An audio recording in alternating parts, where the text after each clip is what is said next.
आप सबका आभारी हूँ कि आप समय निकाल करके इस ज़्यादा समय तो नहीं था, लेकिन जितना समय मिला उसका मुझे भी लाभ मिला है और आपका आना मेरे लिए बहुत महत्वपूर्ण है। पिछले साल जब मैं वॉशिंगटन आया था तो मैंने टैग हैंडशेक एक कार्यक्रम में शामिल हुआ था और उस समय भी आप में से कुछ साथियों से मिलने का मौका मिला था। भारत में भी आप में से कई भी साथियों से समय समय पर मुझे मिलने का अवसर मिला है।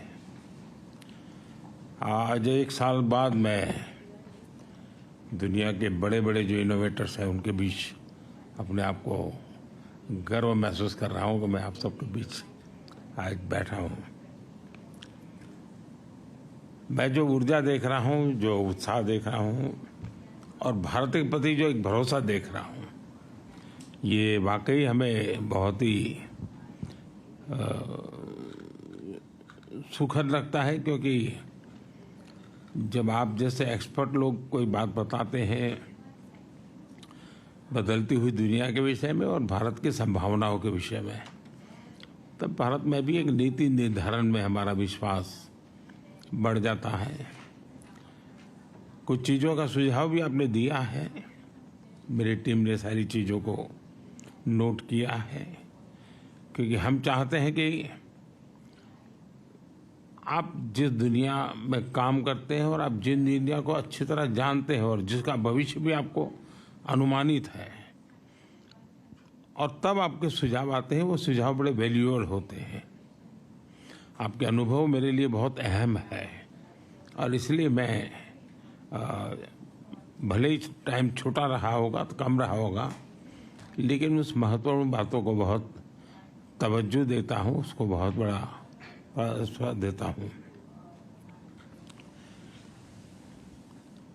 एक बात सही है कि 21वीं सदी टेक्नोलॉजी ड्रिवन है।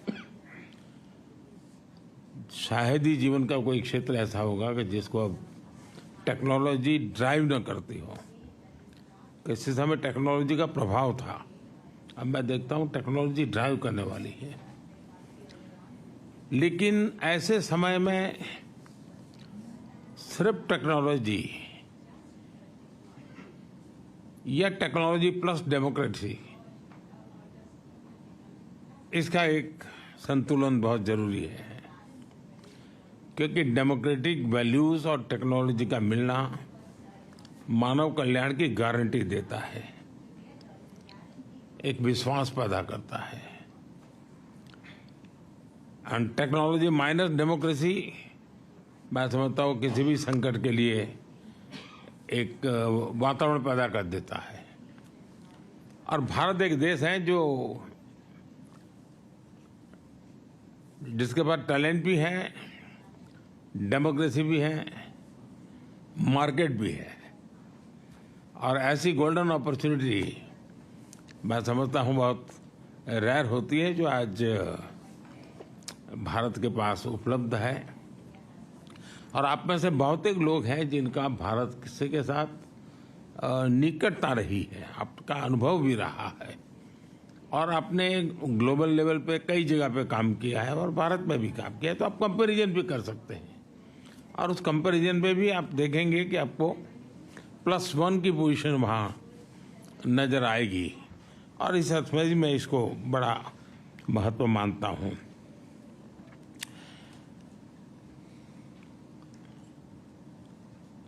Initiative on critical and emerging technology,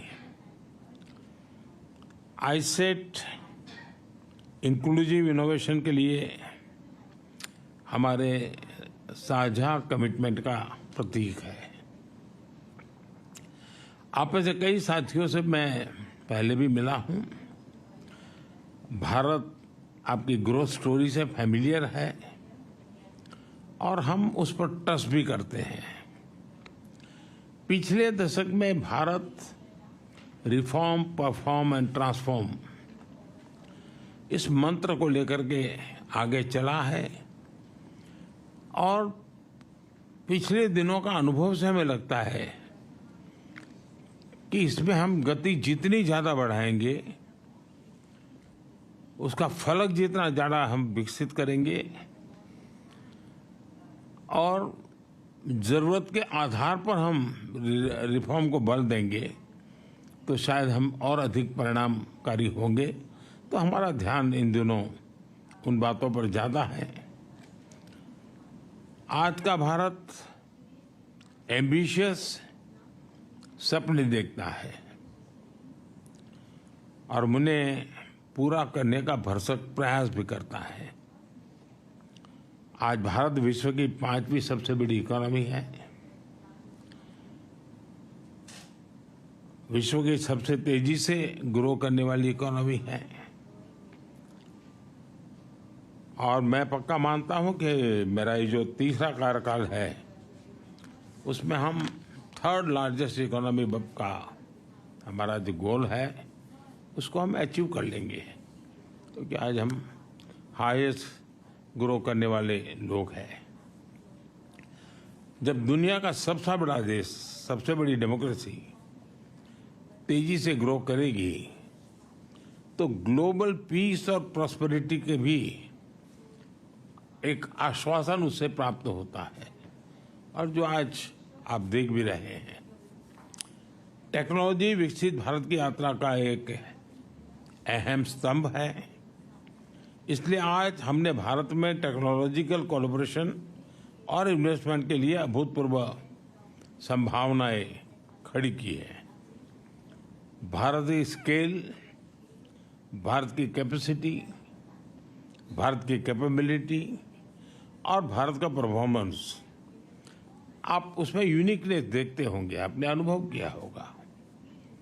आज भारत के पास one of the most vibrant digital ecosystem है।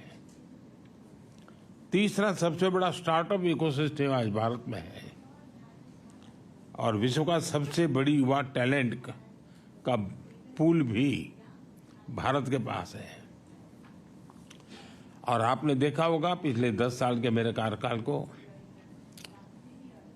और शायद इसी के कारण हमें फिर से एक बार जनता ने आशीर्वाद दिया है। और मैं मानता हूं कि इन्वेस्टर के लिए और कोई भी साहस करने वाले व्यक्ति के लिए पॉलिसी स्टेबिलिटी ये बहुत ही महत्वपूर्ण चीजें होती हैं। और आज भारत एक तो पॉलिसी ड्रिवन हमारा गवर्नेंस है, लेकिन साथ साथ stable policy and predictable policy, उसमें हम आग्रही हैं ताकि कोई भी इन्वेस्टर के लिए या कोई भी वहाँ काम करना चाहता है उसके लिए एक एश्योरेंस उससे प्राप्त होता है और उस दिशा में हम प्रयत्नशील हैं।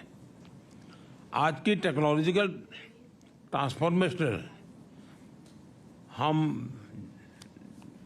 रीढ़ की हड्डी के बिना शरीर की कल्पना नहीं कर सकते।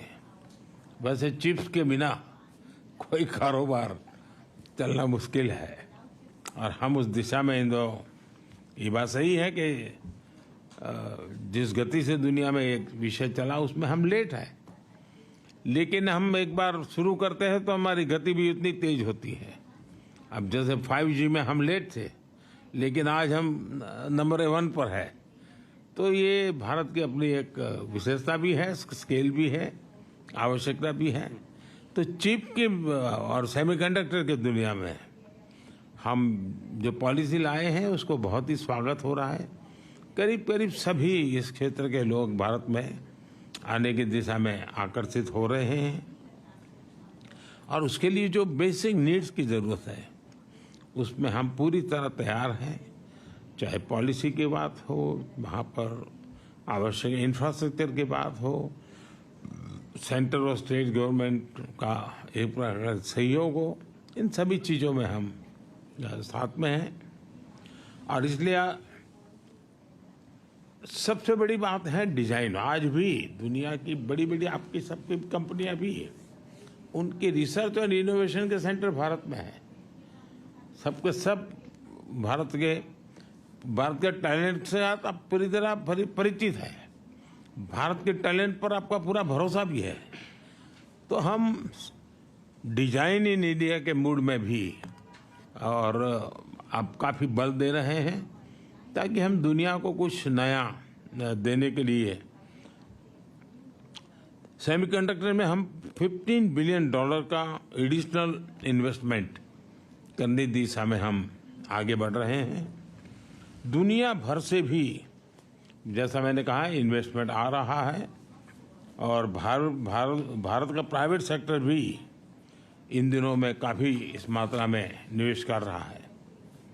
हाल ही हुए हमने एक सेमिकॉन इंडिया समिट की, आप में से कुछ साथी उसमें थे भी।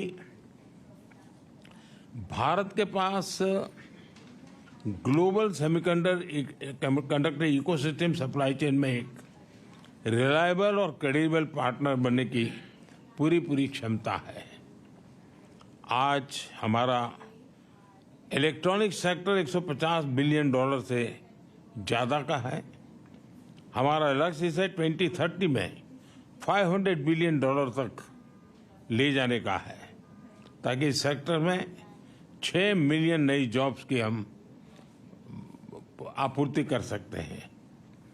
इन लक्ष्यों को पाने के लिए हम इंडस्ट्री के साथ जितना ज़्यादा सहयोग बढ़ सकता है हम उसके लिए तैयार हैं और मेरी सिस्टम को भी प्रोएक्टिव करने की दिशा में मैं सफल रहा हूं। भारत में 500 मिलियन से ज़्यादा की वर्किंग पॉपुलेशन है। भारत की औसत आयु 28 ईयर्स है और बड़ी बात यह है कि हमारा यूथ स्टेम की पढ़ाई में काफ़ी रुचि ले रहा है। इवन बेटियां भी स्टेम के एजुकेशन में हमारे यहाँ बेटियां भी लीड कर रही है। और मुझे तो याद है कि एक देश में मैं वहाँ के एक बहुत बड़े नेता मुझे पूछ रहा था कि क्या आपके यहाँ बच्चियाँ स्टेम के अंदर रुचि लेती है। जब मैंने उनको आंकड़ा बताया तो उनके लिए सरप्राइज था कि भारत की बेटियां भी उन सारे क्षेत्रों में काफ़ी कुछ कर रही हैं। यूथ का ट्रेनिंग एंड अपस्किलिंग, ये मैं मानता हूं कि बहुत ही फोकस रिक्वायर है, क्योंकि जिस प्रकार से टेक्नोलॉजी में अपग्रेडेशन होता ही चला जा रहा है और स्किलिंग में अगर हम अपग्रेडेशन नहीं करते हैं तो शायद हम रुक जाएंगे। तो मेरा बल उस दिशा में भी उतना ही ज़्यादा है। और इंडस्ट्री 4.0 के लिए इंडस्ट्री रेडी वर्कफोर्स, वो हम एडवांस में काम करने की दिशा में आगे बढ़ते हैं। आपका अनुभव और आपकी रिक्वायरमेंट, उसके आधार पर अगर कोई हमारे पास प्रोडक्ट मिलता है कि भाई ये हमें चाहिए, तो हम उसके आधार पर काम आगे बढ़ा सकते हैं और बहुत तेज़ी से इसको हम बढ़ा सकते हैं। हमारा लक्ष्य 1-2 सालों में 85,000 technician, engineers and R&D experts, उनका हम निर्माण करना चाहते हैं। उस प्रकार का हम इकोसिस्टम बना करके रिक्वायरमेंट अनुकूल स्किलिंग, उस दिशा में हम बल देने का प्रयास कर रहे हैं। सेमीकंडक्टर डिजाइन में तो 20% हिस्सेदारी भारत की है और अब सरकार ने हर सेक्टर के लिए डिज़ाइन इन इंडिया की मुहिम शुरू की है और हाल में ही हमने हाई एंड रिसर्च को प्रमोट करने के लिए $12 बिलियन का रिसर्च फंड भी बनाया है, क्योंकि हम इनोवेशन पर विशेष बल देना चाहते हैं। भारत में मजबूत IPR फ्रेमवर्क, जो आपने उल्लेख किया IPR के संबंध में, और टेक्नोलॉजी और इनोवेशन को संरक्षित करने की दिशा में भी हमारा उतना ही बल है। हमने जो नया डेटा प्रोटेक्शन लॉ बनाया है उससे भी आप जैसे साथियों को महत्व है। अब डेटा प्रोटेक्शन लॉ का तो महत्व ही है। अब मैं डेटा पॉलिसी को लेकर के अभी आ रहा हूँ और मैं गवर्नेंस के मॉडल में डेटा गवर्नेंस पर भी बल दे रहा हूँ। मैं गवर्नेंस में एक साइमल्टेनियस पिलर खड़ा करना चाहता हूं, जो गवर्नेंस के ट्रेडिशनल मॉडल है उसके साथ साथ एक गवर्नेंस का, डेटा गवर्नेंस का मॉडल, ये दोनों साइमल्टेनियस कैसे काम करे, क्योंकि बदलती हुई दुनिया में ये बहुत बड़ा रोल प्ले करने वाला है और हम उस दिशा में आगे बढ़ने का प्रयास कर रहे हैं। भारत एआई स्ट्रेटजी बनाने वाले सबसे पहले देशों में से एक है और मैं तो जब पिछली बार यहाँ आया था तो व्हाइट हाउस में हमारी एक छोटी सी टेक्निकल ग्रुप की मीटिंग थी, उसमें सुंदर भी थे और उस दिन मैंने कहा था कि मेरे लिए एआई का मतलब है अमेरिका इन इंडिया। तो हम उस ताकत को और बढ़ाना चाहते हैं और भारत ने जो टेक्नोलॉजी को डेमोक्रेटाइज करने की दिशा में जो काम किया है वो हर प्रकार के डिवाइड को खत्म करने वाला एक बहुत ही सफल प्रयोग है, ऐसा हम अनुभव कर रहे हैं। भारत एआई के रिस्पॉन्सिबल और एथिकल उपयोग के लिए भी प्रतिबद्ध है। हम G20 समिट में बैठे थे, उसमें भी एथिकल यूज ये एक सबसे बड़ा एजेंडा विषय था हमारा और उसमें मैंने एक सुझाव दिया था कि जिस प्रकार से एविएशन किसी एक देश या एक राज्य के नियमों से नहीं चलता है, पूरा aviation sector global rules and regulation चलता है।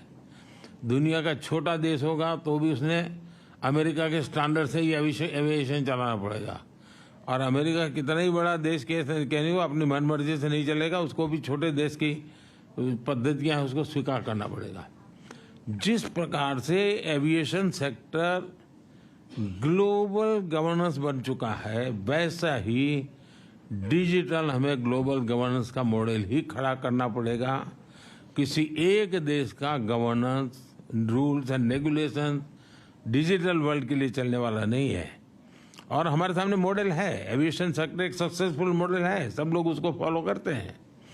तो मैं G20 में इस विषय को मैंने बहुत आग्रह से रखा है, आगे भी मेरा ये प्रयास है। इतना ही नहीं, मैंने ये भी, जिस प्रकार से डीप फेक के कारण लोग आज परेशान है, तो उसके सामने भी मैंने कहा है कि क्यों न हम, जब तक कि समाज तैयार नहीं होता है तब तक एक वाटरमार्क, हर इस प्रकार की चीज़ों पर वाटरमार्क आना चाहिए कि एआई जनरेटेड है। तो एक व्यक्ति को लगेगा भाई इस पर मैं भरोसा करूं या ना करूं। और मैं मानता हूं कि आप जैसे जो टेक्नोलॉजी का एक्सपर्ट है, मानव जाति की बड़ी सेवा होगी। ये ठीक है, एक स्टेज आने के बाद शायद जरूरत नहीं पड़ेगी, देखो आज हम उस स्टेज पर हैं, हमें जरूरत पड़ेगी। तो वाटरमार्क के साथ एआई जनरेटेड वाटरमार्क, ये कोई भी प्रोडक्ट आएगा अगर एआई टच है तो ऊपर आएगा ही, ऑटोमेटिक आएगा कि एआई जनरेटेड है। उसके लिए रूल्स एंड रेगुलेशन काम नहीं करेंगे, technology will give a solution. और इसलिए मैं समझता हूँ उस दिशा में भी अगर इतने सारे ब्रेन्स यहाँ हैं तो आप जरूर कुछ न कुछ कंट्रीब्यूट कर सकते हैं। आज भारत तेजी से ग्लोबल बायोटेक पावर हाउस के रूप में उभर रहा है और जैसा आप सब साथियों ने कहा, भारत में बायोफार्मा रिसर्च प्रमोट करने के लिए एक फर्टाइल इकोसिस्टम है। भारत में बड़ी संख्या में साइंटिफिक टैलेंट पूल तो है ही है, भारत का बड़ा और डाइवर्स जीन पूल भी है। भारत की विशालता और विविधता, ये मैं समझता हूँ कि वहाँ एक बार कोई चीज़ पायोनियर रही है और उसमें प्रयोग हुए हैं तो वो दुनिया में कहीं पर भी वो लागू हो सकते हैं। इतनी विशालता और विविधता वहाँ भरी पड़ी है। एफोर्डेबल रिसर्च की पॉसिबिलिटी भी है और एफोर्डेबल मैन्युफैक्चरिंग और एश्योर्ड क्वालिटी भी है। बायो सिक्योर एक्ट जो कैपेसिटी गैप क्रिएट का होगा, भारत उसे ट्रस्टेड और एफिशिएंट तरीके से पूरा कर सकता है। बायो मैन्युफैक्चरिंग को बूस्ट करने के लिए हम बायो E3 पॉलिसी लेकर आए हैं। आपके साथ ध्यान में आया होगा, पिछले सप्ताह ही मैंने मेरी कैबिनेट में बायो E3 की पॉलिसी हम लेके आए हैं और एक बहुत फ्यूचरिस्टिक पॉलिसी हमने बनाई है। बायो E3 यानी biotechnology for economy, employment and environment, इन तीनों चीज़ों को लेकर के मैंने बायो E3 पॉलिसी को बल दिया है। 2030 तक भारत की बायो इकोनॉमी बढ़कर $300 बिलियन की होने की हम संभावना देखते हैं। 2025 तक भारत में 10,000 से ज़्यादा बायो स्टार्टअप्स की संभावना मैं देख रहा हूं, जिसके कारण आप कल्पना कर सकते हैं ग्रास लेवल पर कितने बड़े काम की संभावना इस बायो के सेक्टर में भी होने की संभावना मैं देखता हूं। हमारा लक्ष्य है कि हेल्थ सिक्योरिटी और ग्लोबल चैलेंज के सॉल्यूशन देने में भारत लीडरशिप के रोल में हो, और जिसमें आप सबका सहयोग बहुत बड़ी हमें ताकत दे सकता है। भारत प्रो प्लैनेट पीपल के अप्रोच को लेकर इंफ्रास्ट्रक्चर बना रहा है, इनोवेट कर रहा है। 2030 तक 500 गीगावाट रिन्यूएबल एनर्जी के टारगेट को अचीव करने के लिए हम एक साथ कई स्तर पर काम कर रहे हैं, और इसलिए आपके लिए मैन्युफैक्चर में भी अद्भुत संभावना है। फ्रेंड्स, आत्मनिर्भर और सशक्त भारत की विकास यात्रा में आप सभी को मैं एक सहयात्री के रूप में, एक सहभागीदारी के रूप में हमेशा मानता हूं, देखता हूं, और उस प्रकार से हमारी यात्रा भी रही है, आप सबका अनुभव भी है। और मुझे विश्वास है कि भारत और अमेरिका की टेक कंपनीज मिलकर ग्लोबल चैलेंजेस के समाधान से में अहम रोल निभाएगी। मेरी टीम आपके जो सुझाव मिले हैं उसको भी, और आपने जो एक विश्वास व्यक्त किया उसको भी, हम उसको बड़ी गंभीरता से लेते हुए आवश्यकता के अनुसार उसको हम फॉलो अप भी करेंगे। मेरे द्वार तो हमेशा खुले रहते हैं। मैं हमेशा एक विद्यार्थी की तरह आप सबसे कुछ सुनता हूँ, सीखता भी हूँ, और गवर्नेंस में उसको